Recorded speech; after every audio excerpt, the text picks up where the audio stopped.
திருப்பூர்ல ஒரு தியேட்டர் இருந்தது, உஷாங்கிற தியேட்டர்.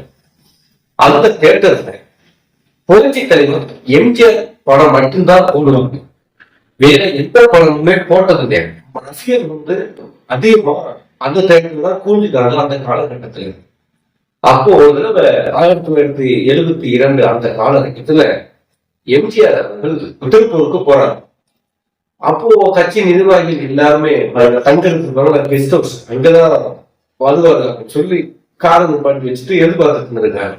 ரயில்வே ஸ்டேஷன்ல இறங்கின எம்ஜிஆர் திடீர்ந்து இறங்கி பார்த்தா பக்கத்துல ஒரு கார் இருக்கு. அந்த காரை போய் எதிர்க்காரு. அது யாரு காருன்னா அந்த உஷா தியேட்டர் ஓனருடைய கார்.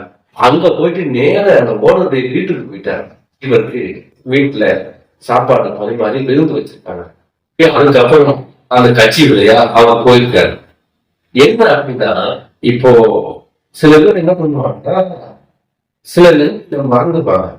ஆனா எம்ஜிஆர் தான் நடித்த படங்கள் அனைத்துமே ஒரு தியேட்டர்ல ரிலீஸ் பண்ணி அந்த பகுதியில ஹிட் ஆகிட்ட ஒரு தியேட்டர் ஓனருக்கு கொடுக்குற மரியாதைய அதைத்தான் அன்னைக்கு செஞ்சிருக்காரு.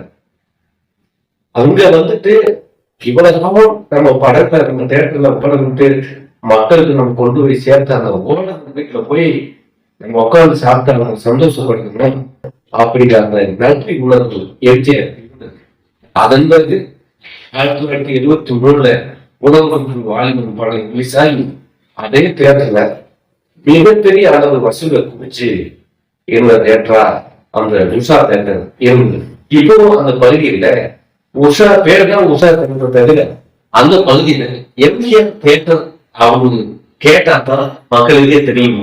ஆனா அந்த தியேட்டருக்கு பெயரு உஷா தியேட்டர். அந்த அளவுக்கு எம்ஜிஆர் படங்களை மட்டுமே போட்டு மிகப்பெரிய அளவுல புகழ்பெற்ற ஒரு தியேட்டர்.